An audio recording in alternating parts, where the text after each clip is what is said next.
Every day after school, I check the mailbox before Mom gets home from work. 6 weeks now, my fingers tremble as I sort through bills and catalogs searching for that thick cream envelope with my name written in fancy calligraphy, Miss Elowyn Anderson. My imagination runs wild with visions of silk dresses and rose petals of walking down the aisle before my big brother Kalen and his bride-to-be. Did you hear anything about the flower girl dress yet? I asked Mom over dinner again. The peas on my plate have gone cold, pushed into a small green mountain. While I wait for her answer, Mom's fork scrapes against her plate. Elowyn, honey, we've talked about this. The wedding plans are still coming together, but we haven't talked about it. Not really. Every time I bring it up, the answers get vaguer. The subject changes faster, Kalen said. I could help with something, I insist, he promised at Christmas. Mom sets down her fork. The clink against the plate sounds too loud in our kitchen. Elowyn, we need to have a conversation. My stomach drops. I know that tone, the one adults use when they're about to explain something obvious that will break your heart. The wedding is going to be very elegant. Mom begins smoothing her napkin. Kalen and Isolde have decided to make it adults only, no children at all. The words hit like a punch to the chest. But I'm his sister. You're 12, sweetheart. Mom reaches for my hand. I pull back before she can touch me. This is what sophisticated couples do nowadays. It's nothing personal. Did Kalen say that? My voice cracks about me not coming. Mom's silence tells me everything. I push away from the table, my chair scraping against the linoleum. I go to my room and curl up on my bed, hugging my knees to my chest. Through the heating vent, I hear Mom on the phone downstairs. No, she's finally accepted it, she says to someone. Probably Aunt Susan. I knew she'd understand. Eventually, Elowyn's always been such a mature girl. I grab my art supplies and start working on a card for Kalen and Isolde. My hands shake as I draw hearts and flowers, carefully writing congratulations in my best cursive. Even if they don't want me there, I can still show them I care. The paper gets a little wet where tears drop, but I keep going. The morning of the wedding, dawn bright and clear. Everyone else left last night for the hotel near the venue. The house feels huge and empty, my footsteps echoing through silent rooms.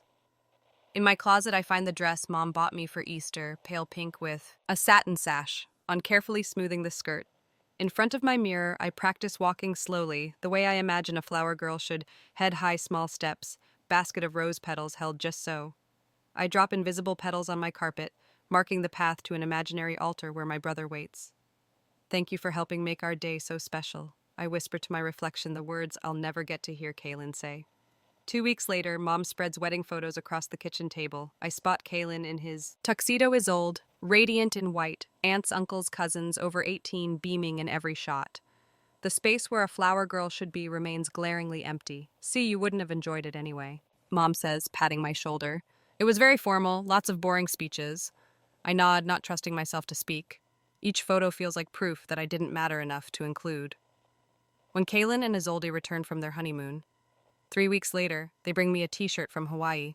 Sorry you couldn't be there, kiddo, Kalen says, ruffling my hair like I'm still 6 years old. Maybe next time, huh? I wear the shirt to bed that night, tracing the bright hibiscus flowers printed across the front. Maybe next time. The words echo in my head as I drift off to sleep. A shadow of doubt taking root in my heart. Because even at 12, some part of me knows there will always be a reason why next time isn't quite right for me.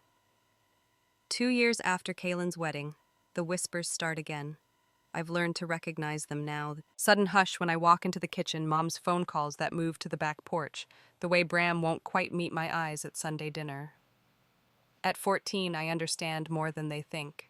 The signs multiply like winter frost spreading across a window. Bram's fiancée, Lyra, showing me her ring, but never mentioning bridesmaids. Mom storing white tissue paper and ribbon in the craft room, but changing the subject. When I ask what she's wrapping, Dad's careful silence whenever wedding dates come up. The house fills with catalogs I'm not supposed to notice, thick magazines with gilded edges showcasing reception venues and flower arrangements. One afternoon, I find Lyra's handwriting on a guest list on the counter. My finger traces down the columns of names, searching Anderson. Anderson, Anderson, Mom, Dad, Thalia, Kalen, Isolde, Dorian. The list stops there. Will I be at your wedding? I asked Bram one evening. We're alone in the den, some old western playing on television. He's sprawled in Dad's recliner, the way he always has, but his laugh sounds wrong when he answers. It's adults only. Elowen Bear. Nothing personal. The old nickname stings worse than the answer, like I'm still the baby who needed a cutesy title, not someone worth including. Later that week, I overhear Lyra in the kitchen, her voice rising above the clatter of dishes. But she's his sister. I don't understand why. Trust me, Mom cuts in. Elowen understands. She's so mature for her age, always has been.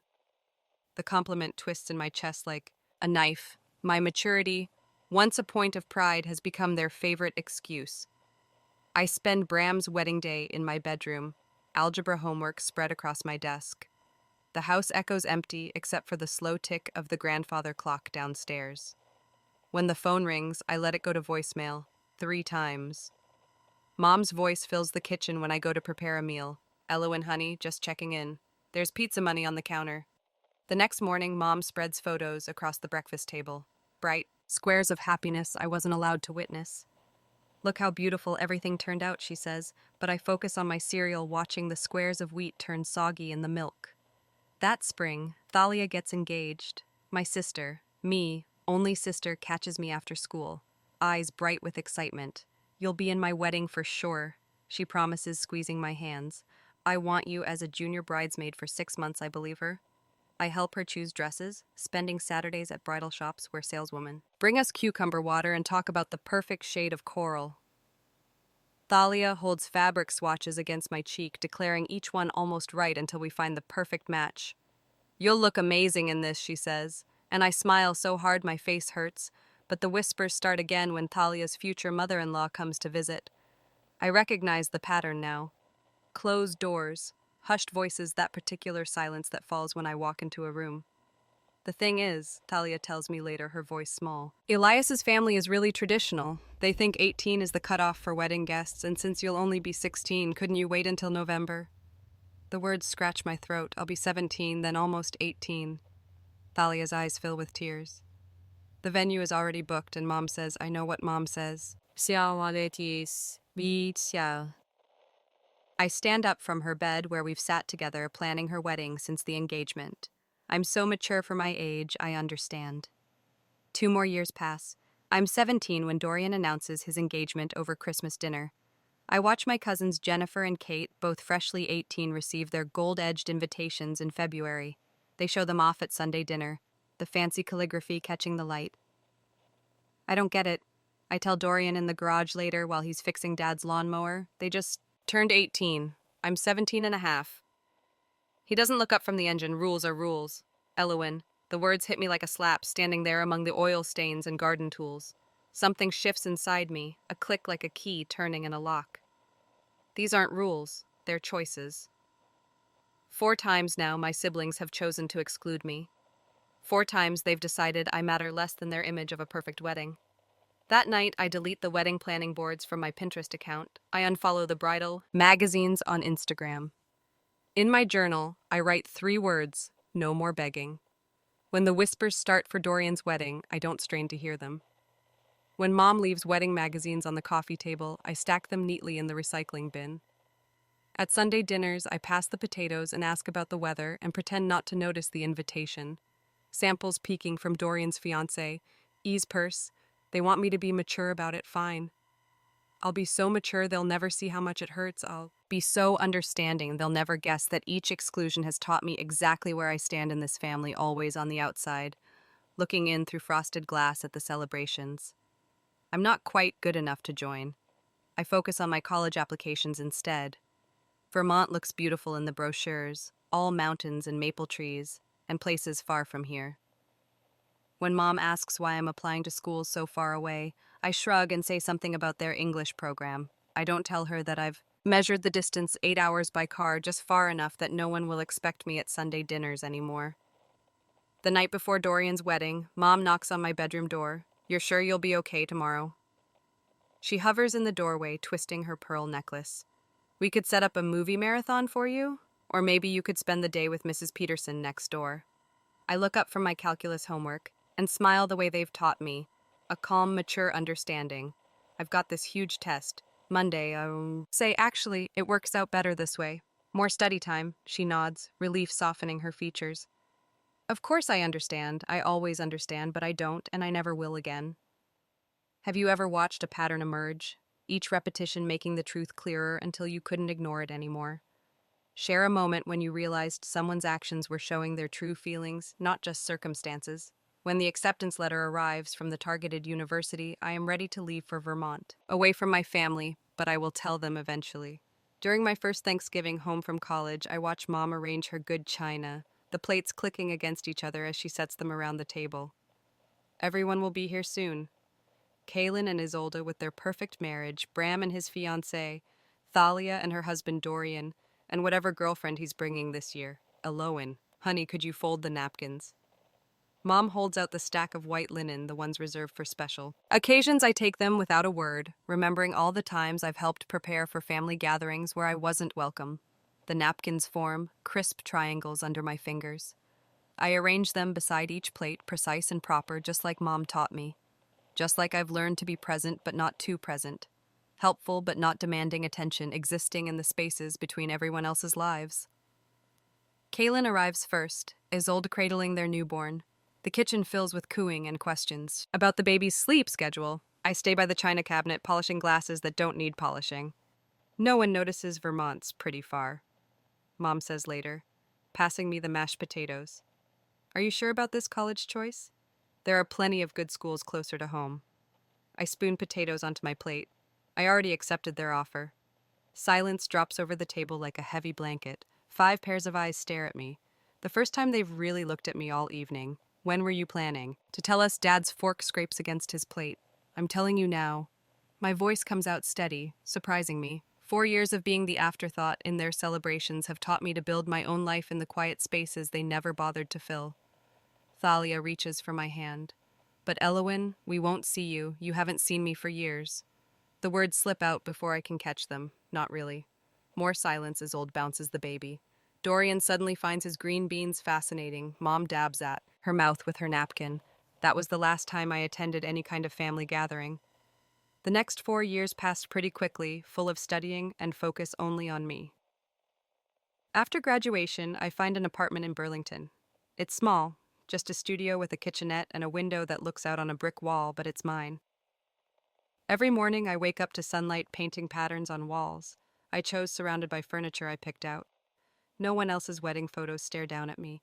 No empty spaces, where I should have been but wasn't. Join us for book club Thursday. Junia from the library staff room asks, holding up her thermos of coffee. We're reading that new mystery. Everyone's talking about Thursday used to be family dinner night. I haven't been to one in years. Count me on in. The book club leads to coffee dates, which lead to movie nights. Junia introduces me to her cousin who teaches yoga. Lyra from yoga class invites me to her art show.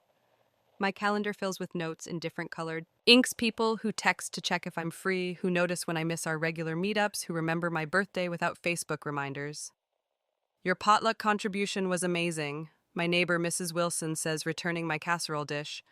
Would you share the recipe? I invite her in for tea. She tells me about her grandchildren while I write down the ingredients. Her photos show every family member, even the smallest ones. No one cropped out, no one too young to matter. The community garden plot comes with my apartment building membership. That's where I meet Mark, both of us reaching for the same tomato plant at the spring planting exchange. You take it, he says. I've killed every tomato I've ever tried to grow. I could teach you. The words surprise me. I've learned to be careful with offers with hope.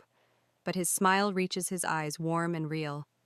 We plant tomatoes together every weekend. He listens when I talk about work, about my book club, about the art class I'm taking.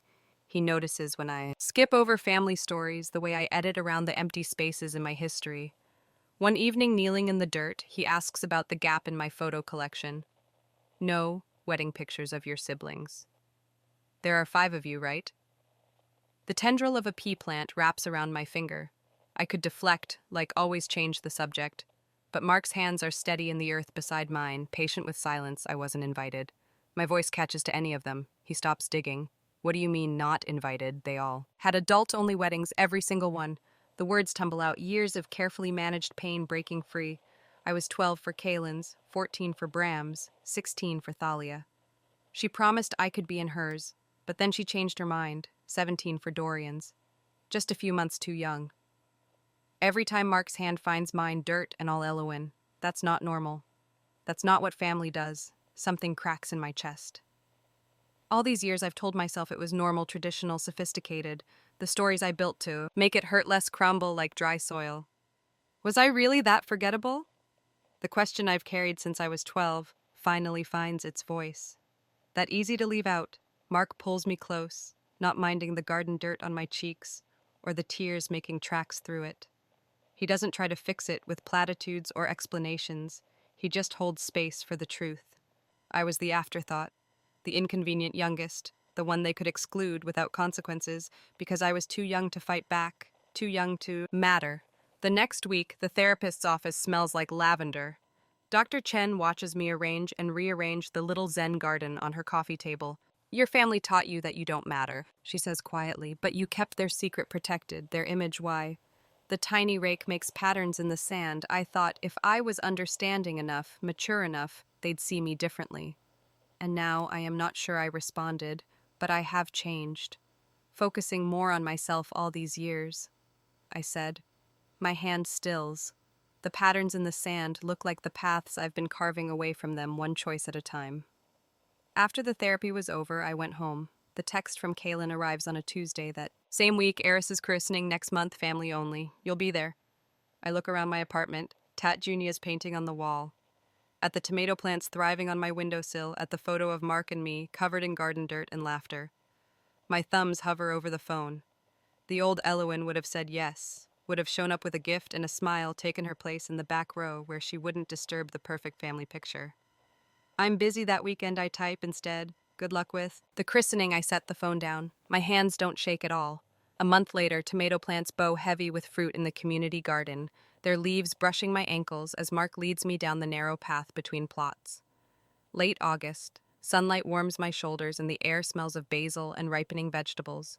We reach our plot, the one where we first met 2 years ago, both of us new gardeners with more enthusiasm than skill. Remember how you taught me the right way to stake tomatoes, Mark? Kneels beside our thriving plants, adjusting a vine. I kept doing it wrong until you showed me. I laugh, remembering his determined expression as he wrestled with twine and bamboo poles. You were so worried about hurting the plants, I still am. He stands brushing dirt from his jeans. But you taught me something important that day. Sometimes you have to be firm to help things grow strong. The evening light catches something in his hand. A small box, dark velvet. My heart stutters. Elowen, his voice carries the weight of certainty. You showed me how to nurture things properly, how to build something beautiful from the ground up. He opens the box, revealing a simple gold ring set with a pearl. Will you marry me? Tears blur my vision, but I see him clearly, more clearly than I've ever seen anyone in my life. You see me, I whisper. You really see me always. He slips the ring onto my finger. It fits perfectly, like his arms around me, like his heart understanding mine. Between kisses, we agree a small wedding, meaningful and true. Only people who matter. My voice carries a quiet confidence I've never felt before. Our wedding will be different. A week later, we sit at my kitchen table, a bottle of wine between us and a blank piece of paper before me. The pen hovers over the space where sibling names should go. Kaylin, Bram, Thalia, Dorian. For spaces that should be automatic, family blood. My hand moves past that space, writing other names instead. Mrs. Wilson, who brings me soup when I'm sick, Tara. From college, who drove 6 hours when Mark's mom died. People who show up, who see me, who stay. Are you sure? Mark asks softly, watching my pen skip those 4 vital spaces. I lift my eyes to his, and my smile holds peace instead of pain. More sure than I've ever been about anything. The call comes 3 days later. Mom's voice crackles through my phone speaker, confusion building with each question about ceremony details. But when are we discussing the family invitations? We aren't. The words come steady, certain there won't be any. No siblings. Silence stretches between us, pulls taut like a rubber band about to snap. Then you can't be serious. Her voice rises sharp with disbelief. This is spite, pure childishness. No, Mom, this is peace. The rubber band breaks, calls flood in one after another, my phone buzzing like an angry hornet's nest. Bram, first his lawyer voice trying to reason with me, then Dorian all careful logic about family obligations, Kaylin playing the eldest threatening in that soft way of, his mom and dad won't come if you do this. Thalia calls last, her tears trickling through the speaker. But I'm your sister, your only sister. You were my sister when I was 16, too. My voice stays level, though. My hands shake. 6 months, Thalia. You couldn't wait 6 months so I could be at your wedding. That was different. We had to consider extended family venue requirements, adult only, policies, traditions. Each excuse falls from my lips like stones. I've heard them all before 4 times before I hung up without further consideration. Later that evening, the porch swing cacks beneath us as Mark and I watch the sunset. Another text lights up my phone, the third from Mom today. I block the number without opening the message. Mark's arm settles around my shoulders, solid and warm in the cooling evening air. I'm proud of you, he murmurs into my hair. I lean into him, watching golden light paint the sky in colors. No one can exclude me from seeing. For the first time, I say, I'm proud of me too. Truth sits in my chest like a flower finally breaking through soil, reaching for light, growing strong. No more bending myself small enough to fit into spaces they never meant to make for me. No more pretending their excuses didn't shape my world. The wedding will be in our garden, small true, filled with people who choose to see me.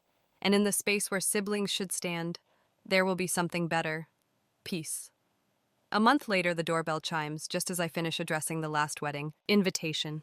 Through the front windows, gauzy curtains, I spot 4 familiar silhouettes on my porch, my siblings standing shoulder to shoulder like a firing squad.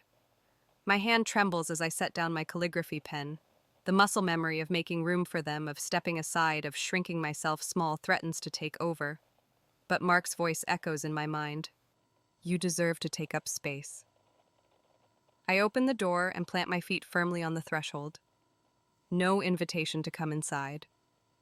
Elwin Kalin steps forward, his banker suit pristine, even in the autumn heat. We need to talk. Thalia pushes past him, her mascara already smudged. How could you do this to us? The words they've rehearsed tumble out in a practice cascade. Family means forgiveness. Blood is thicker than water. What about Mom and Dad? Each phrase lands like a stone meant wear me down. Dorian Ever. The lawyer delivers his closing argument. Now you're just doing what you accused us of, excluding family from your wedding. A laugh bubbles up. From somewhere deep inside me, not bitter or hysterical, just genuine amusement at his perfect lack of understanding. No, I say, my voice steady. I'm making one choice. You made 4. The silence stretches between us like a rubber band about to snap. Bram shifts his weight, uncomfortable the way he always gets when emotions run high. Thalia breaks first. Everyone's talking about it. Aunt Susan called Mom, crying. What will people think when your own sister isn't invited to your wedding, and there it is? The truth beneath coordinated assault.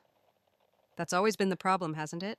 My fingers trace the door frame, finding strength in its solid wood. What people think, not how I feel. That's not fair, Kalin protests. We were young. We didn't think. The word slices through his excuses. Let me remind you exactly what happened.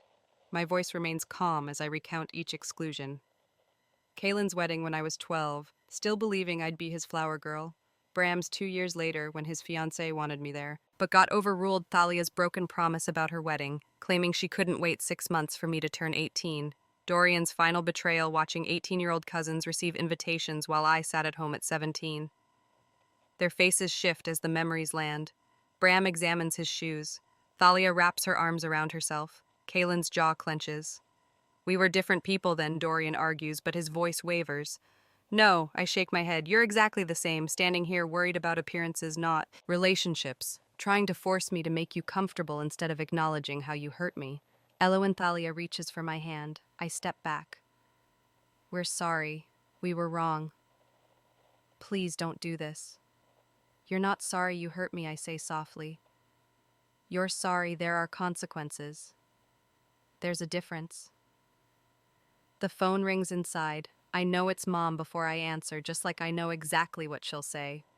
My siblings' expressions confirm they orchestrated this too.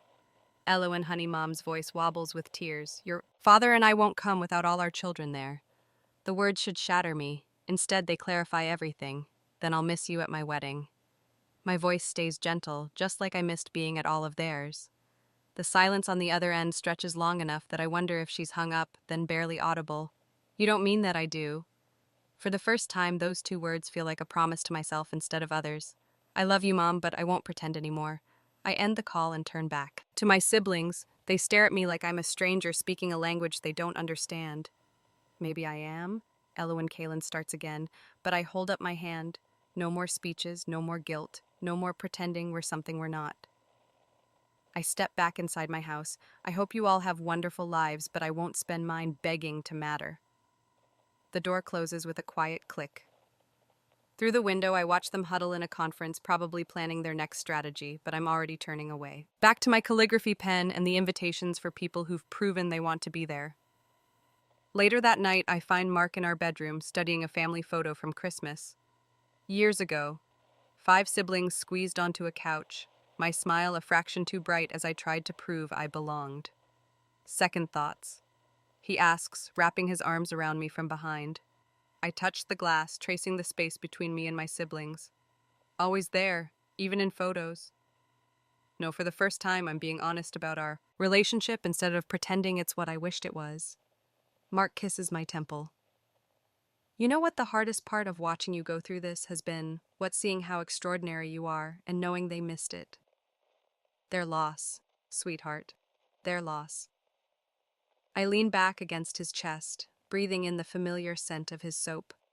The photo shows the family I tried desperately to be part of, but here in this moment I'm building the family I deserve on, that sees me, includes me, celebrates me one invitation at a time. 2 months later, sunlight streams through sugar maple branches, casting dappled shadows that dance across 80 white chairs. The morning air carries hints of wildflowers and fresh-cut grass. Mrs. Wilson, my next-door neighbor for the past 3 years, stretches to adjust a bouquet of black-eyed Susans and Queen Anne's lace. Her weathered hands move with practiced grace, each stem finding its perfect place. Just like my own garden, she says, stepping back to survey her work, natural not. Too fussy. I touch a lantern hanging from a nearby branch, its glass cool against my fingertips. Paper lanterns line the winding path between the chairs. Ready for tonight when Mark and I will walk beneath their glow as husband and wife. My college roommate Lyra appears at my elbow, squeezing my hand. 2 seats in the front row remain empty, stark white against the green grass. The wedding coordinator hovers nearby, pen tapping against her clipboard. We could wait another 15 minutes, she offers. Sometimes traffic. No, the word comes out soft, but certain. Everyone who's coming is here. Lyra's grip tightens. She remembers those endless nights in our dorm room, my quiet tears after each sibling's wedding. She was there when Talia's invitation never came. 6 months before my 18th birthday, the violin music begins, floating through the garden like a summer breeze. My hands smooth the simple silk of my dress. No lace, no beading, just clean lines and honest fabric. My feet find their rhythm on the grass, each step deliberate and sure. Mark waits beneath an arch of climbing roses. His eyes fill when he sees me and a tear slips down his cheek. No shame in it. No attempt to hide the depth of what he feels. This is what love looks like when it's real, when it's earned through 1,000 small moments of truly seeing each other. Marriage. Our celebrant begins. Her voice carrying to the last row of chairs is about the family we choose, the ones who show up, who make space, who say you matter, not just with words, but with presence. Mark's hands tremble slightly as he slides the ring onto my finger. I choose you, he says, not just for today, but for every day, to notice, to include, to cherish. My voice stays steady through my vows. No more trembling little girl hoping to be worthy of attention. I choose you, and the family will build together one where everyone has a place at the table. At the reception tables overflow with the people who filled my life with meaning. My first grade teacher who still sends birthday cards. The librarian who saved me a quiet corner during high school lunch periods. Coworkers who became friends. Neighbors who became confidants. Professor Jenkins raises his glass, his bow ties slightly crooked. Family isn't just born, he says. Wisdom earned through 40 years of teaching shining in his eyes. Family is earned, built, chosen day by day. The room fills with genuine laughter. Real stories, not the polite fiction of family obligation, but the truth of lives intertwined by choice. My heart feels full, complete. No hollow spaces where siblings should be. Little Mira. Mrs. Wilson's granddaughter catches my bouquet. Her small hands clutch the flowers as she runs up to me, blonde curls bouncing. When you have another party, she asks, can I come? I kneel down, my dress pulling around me. Mira, you will always be included. Always. Mark watches us. love and understanding written across his face. He knows what those words mean, coming from me. The weight of them, the promise. Later, we stand beneath a canopy of stars. Vermont's mountains, dark shadows against the sky. Sparklers trace golden paths through the night air. Mark pulls me close, his lipping my ear. Our family, he whispers.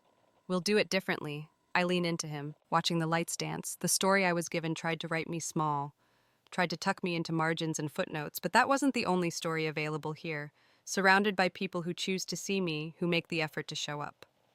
I've written my own. My face feels peaceful, muscles relaxed in a way they never could be at family gatherings. No regret shadows my smile. No anger tightens my shoulders, just the quiet certainty of forward motion of a path chosen with clear eyes and an open heart. The sparklers fade to ember, then ash.